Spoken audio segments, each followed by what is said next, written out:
ये कहानी है टाइलर रेक नाम के एक ऐसे खतरनाक स्पाई एजेंट की जो बाकी एजेंटों से बिल्कुल अलग है। दुनिया के सबसे खतरनाक शहरों में घुसकर हजारों दुश्मनों की बरसती गोलियों के बीच से लोगों को जिंदा निकाल लाना ही उसका काम है। सब लोग उसे एक चलता फिरता वन मैन आर्मी मानते हैं। आज तक उसका एक भी मिशन फेल नहीं हुआ, लेकिन इस बार उसे ऐसा मिशन मिलने वाला था जहां से जिंदा लौटना ही उसके लिए सबसे बड़ी चुनौती बनने वाली थी। तो कहानी की शुरुआत एक सुनसान इलाके से हुई, जहां हमें सबसे पहले टाइलर की बॉस निकोल दिखाई गई, जो टाइलर को उसकी जिंदगी का सबसे खतरनाक मिशन सौंपने आई थी। उसने बताया कि टाइलर को बांग्लादेश के ढाका शहर में जाकर एक इंडियन ड्रग लॉर्ड के बेटे ओबी को बचाना है, जिसे कुछ दिन पहले पुलिस की वर्दी में आए किडनैपर इंडिया से उठाकर बांग्लादेश ले गए थे। मिशन पूरा होने पर उसे मुंह मांगी कीमत मिलने वाली थी, इसलिए उसने बिना देर किए इस मिशन की खोजबीन शुरू की। जल्द ही उसे पता चल गया कि ओबी को बांग्लादेश के सबसे बड़े गैंगस्टर ने किडनैप किया है, जो उसके बाप से बदला लेना चाहता है। मिशन की डिटेल्स मिलते ही टाइलर बिना एक पल गवाए बांग्लादेश पहुंच गया। वह एक डीलर का आदमी बनकर सड़क किनारे बैठकर किडनैपर्स का इंतजार करने लगा। उससे थोड़ी दूरी पर एक दाढ़ी वाला आदमी भी टाइलर के इशारे का इंतजार कर रहा था।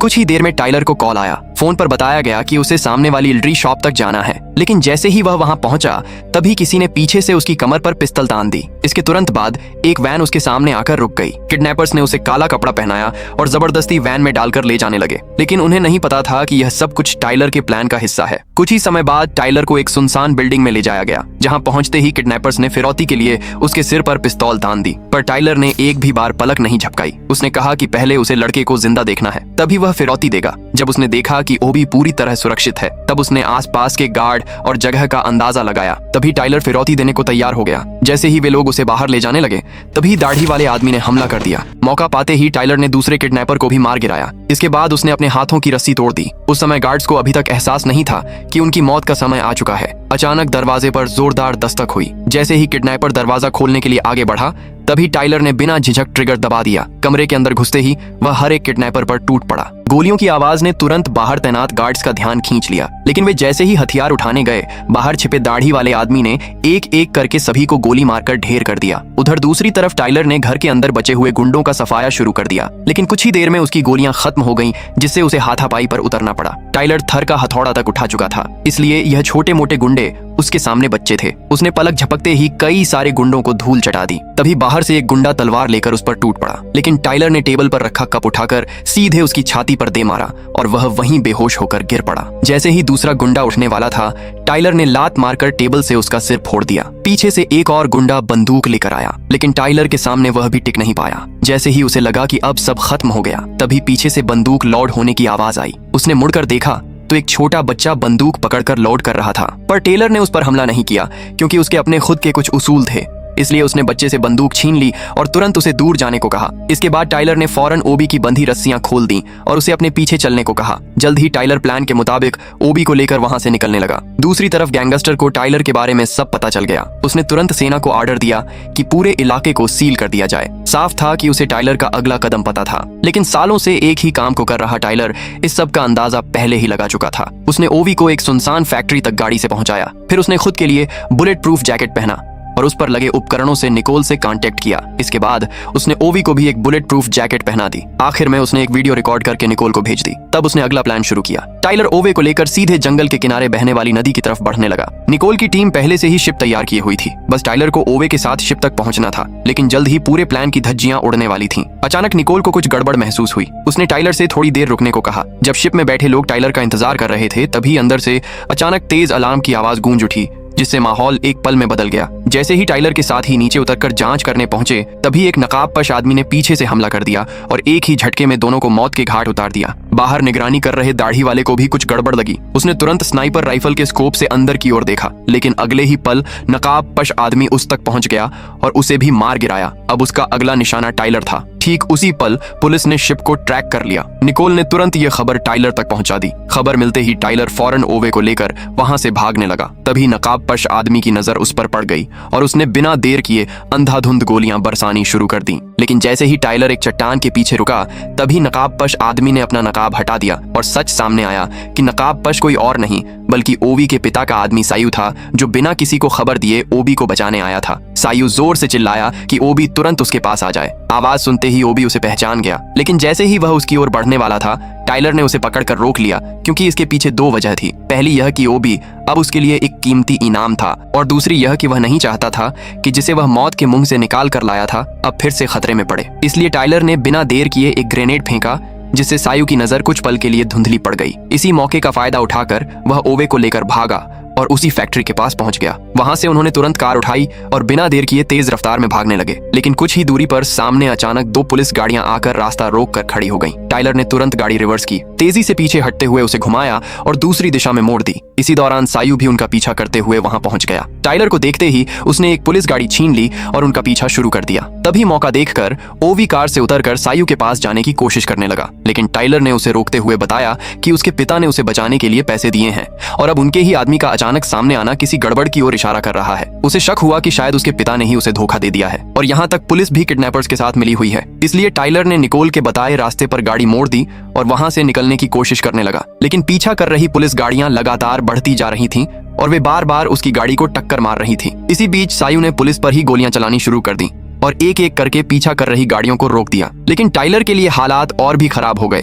क्योंकि आगे का रास्ता पहले से ही पुलिस ने ब्लॉक कर रखा था। अब वह चारों तरफ से गिर चुका था। आखिरकार उसने गाड़ी रिवर्स में डाली और पीछे खड़ी सायू की गाड़ी से भड़का दी। अचानक हुई टक्कर से सायू अपना कंट्रोल खो बैठा। दूसरी तरफ वहां पहुंचे बाकी पुलिस वालों ने उसे नजरअंदाज कर दिया और सीधे टाइलर को ढूंढने निकल गए। इस वक्त वे एक छोटे से इलाके में थे, जहां चारों तरफ तंग गलियां फैली हुई थीं। इसलिए कुछ ही पलों में टाइलर और ओवी नजरों से ओझल हो गए। भागते भागते अचानक टाइलर एक पुलिस वाले के सामने आ गया। पुलिस वाला कुछ समझ पाता उससे पहले ही टाइलर ने उसकी गर्दन पर वार किया और उसे वहीं खत्म कर दिया। इसके बाद उसने ओबे को अपने पीछे कर लिया, लेकिन जैसे ही वे आगे बढ़े तभी अचानक कई पुलिस वाले उसके सामने आ गए, लेकिन वे सभी टाइलर को रोक पाए। इतनी उनमें दम नहीं थी। टाइलर ने एक साथ सभी को ढेर कर दिया, लेकिन एक पुलिस वाला मौका देखकर तुरंत ओवे की तरफ दौड़ पड़ा। ओवे यह देखकर भागने लगा, तभी सामने से एक और पुलिस वाला आ गया। वह तेजी से मुड़कर पास के एक घर में घुस गया और पीछे के दरवाजे से बाहर निकल गया। उसके पीछे पीछे पुलिस वाला भी भागता हुआ बाहर आया, लेकिन बाहर निकलते ही टाइलर ने उसे गोली मारकर खत्म कर दिया। इसके बाद टाइलर ओवे को लेकर वहां से निकलने लगा, लेकिन तभी चार और पुलिस वाले सामने आ गए। टाइलर ने कवर लेते हुए उन सबको भी मार गिराया। तभी उसने नीचे की ओर देखा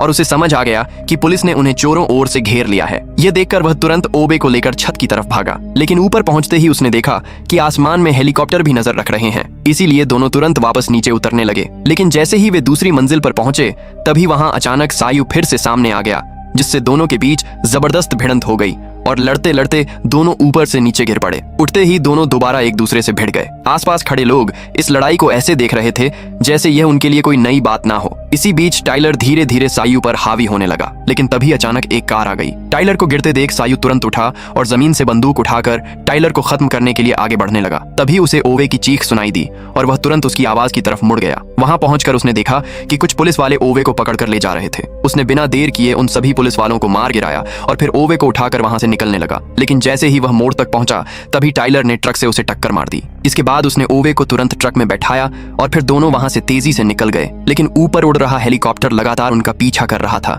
जैसे ही वे पुल के नीचे पहुंचने वाले थे तभी टाइलर ने तुरंत एक फैसला लिया। उसने ओवे के साथ चलते ट्रक से छलांग लगा दी। इसके तुरंत बाद ट्रक आगे जाकर तेल के टैंकर से टकराया और जोरदार धमाके के साथ फट गया। उस धमाके से उठे धुएं ने हेलीकॉप्टर की नजर को पूरी तरह भटका दिया और इसी मौके का फायदा उठाकर टाइलर ओवे को लेकर वहां से निकल गया। जल्द ही कर्नल को पता चल गया कि वे दोनों अभी भी जिंदा हैं। ये सुनते ही गैंगस्टर ने तुरंत अपने सभी लोगों को टाइलर को मारने के लिए भेज दिया। उधर टाइलर ओबे को लेकर एक पुराने गार्ड रूम में छुपा हुआ था, जहां ओबे की मदद से उसने अपने घायल हाथ पर पट्टी बांधी। तभी उसे निकोल का फोन आया। उसने बताया कि सायू ओबी के पिता का ही आदमी है और अब उसका पिता पैसे देने से बचना चाहता है, इसीलिए उसने सायू को भेजा है ताकि वह टाइलर की नाक के नीचे से ओबी को वापस ले जा सके। निकोल ने यह भी बताया कि इस मिशन में टाइलर के अलावा उसकी पूरी टीम मारी जा चुकी है, इसलिए उसने टाइलर को साफ सलाह दी कि वह ओवी को वहीं छोड़ दे ताकि वह खुद आसानी से दुश्मनों के बीच से निकल सके। लेकिन टाइलर ने साफ मना कर दिया, क्योंकि अब वो बुरी तरह फंस चुका था और केवल पैसे न मिलने की वजह से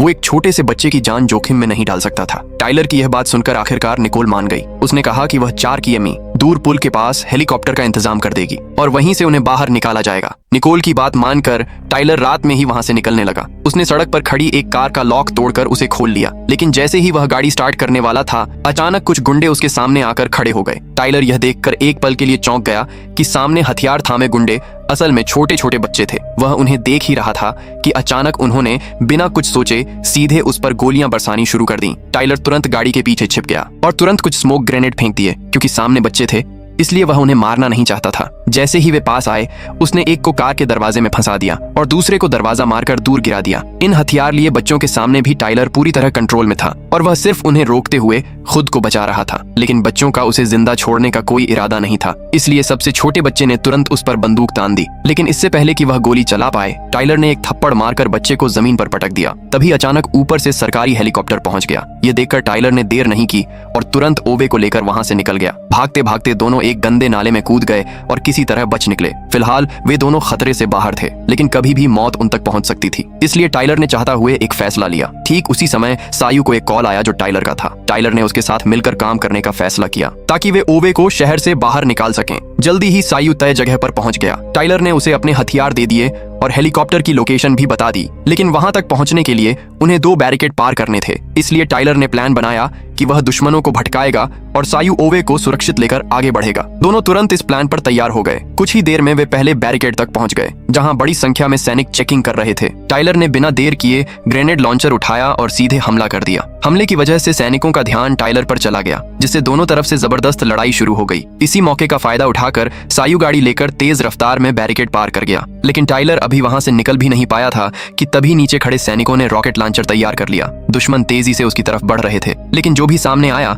टाइलर उसे तुरंत खत्म करता चला गया। ऊपर आ रहे सैनिक कुछ ही पल में ढेर होते चले गए। उसी वक्त टाइलर ने सीढ़ियों से सैनिकों की आहट सुनी और तुरंत एक ग्रेनेड निकालकर नीचे फेंक दिया। उधर सायु ओवे को लेकर दूसरे बैरिकेड तक पहुंच चुका था, लेकिन सामने भारी भीड़ और ट्रैफिक देखकर साफ था कि गाड़ी लेकर निकलना नामुमकिन है। इसलिए उसने गाड़ी छोड़कर भीड़ के बीच से निकलने का फैसला किया। वह धीरे धीरे लोगों के बीच चलते हुए आगे बढ़ने लगा, लेकिन बीच रास्ते में एक दाढ़ी वाले सैनिक की नजर उस पर पड़ गई। वह उसे पीछे से आवाज देता रहा, लेकिन सायु ने ऐसे दिखाया जैसे उसने कुछ सुना ही नहीं हो और वह लगातार आगे बढ़ता गया। जैसे ही वह भीड़ वाले इलाके से थोड़ा बाहर निकला, तभी उसने पीछे मुड़कर हालात का अंदाजा लिया, क्योंकि अब पकड़े जाने पर भी निकलने का मौका था। उसने तुरंत सैनिकों की पोजीशन पर नजर दौड़ाई और दिमाग में हमला करने का पूरा प्लान बना लिया। जैसे ही ओवी ने अपने सिर से टोपी हटाई, तभी अचानक सायु ने बंदूक निकालकर सैनिकों पर हमला बोल दिया। गोलियों की आवाज से चारों तरफ अफरा तफरी मच गई और सायु ओवे के साथ कार के पीछे छुप गया। सैनिक तेजी से दोनों की तरफ बढ़ने लगे। तभी सायु बाहर आया और सैनिकों को आगे बढ़ने से रोकने लगा। उसने एक एक करके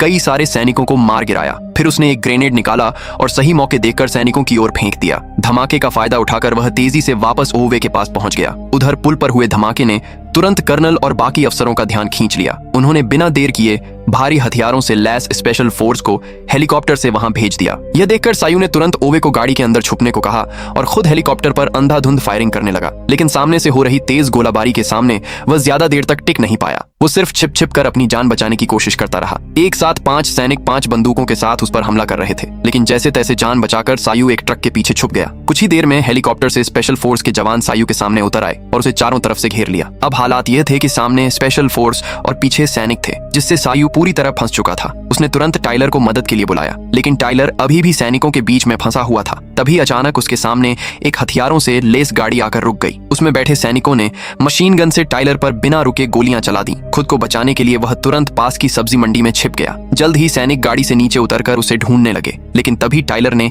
एक फ्लैश ग्रेनेड फेंक दिया, जिससे कुछ समय के लिए उन्हें दिखना बंद हो गया। इसी मौके का फायदा उठाकर टाइलर ने उन पर हमला कर दिया। बाहर निकलते ही टाइलर ने मशीन गन पकड़े सैनिक को मार गिराया, फिर 2 ग्रेनेड गाड़ी के अंदर डालकर वहां से दूर निकल गया। उधर सायु अब धीरे धीरे हार मानने वाला था, लेकिन तभी अचानक टाइलर की बॉस निकोल वहां आ गई और आते ही उसने गाड़ी में से आरपीजी निकालकर हवा में मंडराते हेलीकॉप्टर पर दाग दी और एक ही झटके में हेलीकॉप्टर जमीन पर धराशायी हो गया। ठीक उसी पल टाइलर दूसरे बैरिकेड तक पहुंच गया, जहां उसने एक एक करके पुल पर खड़े सैनिकों को सटीक निशाने से मार गिराया। जल्द ही टाइलर को ओवे की पोजीशन का पता चल गया, इसलिए वह पुल के किनारे से आगे बढ़ते हुए आसपास बचे हुए सैनिकों को मारने लगा, जबकि सायु पुल के बीच में फंसा हुआ था। उसके पास अब सिर्फ एक पिस्तौल बची थी। फिर भी वह जैसे तैसे कई सारे सैनिकों को ओवे के पास पहुंचने से रोकता रहा, लेकिन अगले ही पल एक स्नाइपर की गोली सीधे उसके सिर में जा लगी। अब सायु हमेशा के लिए शांत हो गया। उधर ओवे अब पूरी तरह अकेला रह गया था और वह धीरे धीरे छुपते हुए पुल की तरफ बढ़ रहा था। जैसे ही उसे कोई दिखाई देता वह तुरंत किसी गाड़ी के नीचे छुप जाता। तभी टाइलर की मदद के लिए हेलीकॉप्टर वहां पहुंच गया,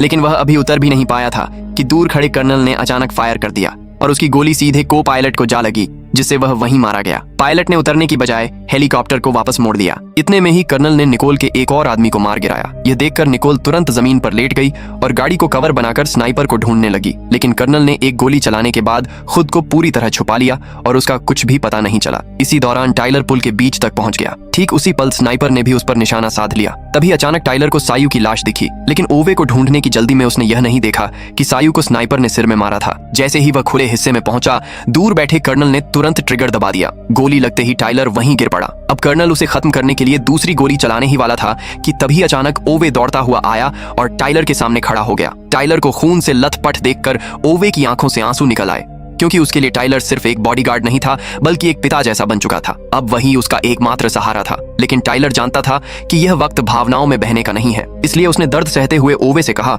कि वह पूरी ताकत लगाकर पुल के उस पार भाग जाए। इस दौरान कर्नल अभी भी मौके की तलाश में घात लगाए बैठा था, लेकिन तभी निकोल ने कर्नल की लोकेशन पकड़ ली। उधर टाइलर ने अपनी बची हुई ताकत जुटाकर तुरंत खड़ा हो गया ताकि ओवे को भागने का मौका मिल सके। वह अपनी जान की बाजी लगाकर पीछे से आते सैनिकों को रोकने लगा। ठीक उसी समय पर ओवे सही सलामत निकोल के पास पहुंच गया। जब ऐसा लगा कि अब सब ठीक हो गया है, तभी उसे फिर से गोली लग गई। लेकिन इस बार जिसने गोली चलाई उसे देखकर सब हैरान रह गए, क्योंकि वह कोई और नहीं बल्कि वही घुंघराले बालों वाला लड़का था जिसे टाइलर ने जिंदा छोड़ दिया था। गुस्से में निकोल ने बच्चे पर जवाबी हमला कर दिया, जिससे वह भाग निकला। उधर टाइलर लड़खड़ाते हुए पुल के किनारे तक पहुंचा। उसके घाव अब जानलेवा बन चुके थे और उसकी ताकत धीरे धीरे खत्म होने लगी थी। उसे सब कुछ धुंधला धुंधला दिखने लगा। तभी अचानक उसे अपने मरे हुए बेटे की झलक दिखाई दी, जिसे वो एक मिशन के दौरान बचा नहीं पाया था। उसकी यह हालत देखकर ओवे रुक नहीं सका, लेकिन इससे पहले कि वह टाइलर तक पहुंच पाता, तभी वो सीधे नदी में जा गिरा। 8 महीने बाद टाइलर की बॉस निकोल अकेले ही गैंगस्टर के इलाके में घुस गई और मौका देखकर जैसे ही आसिफ बाथरूम आया, उसने तुरंत उसका गेम बजा दिया।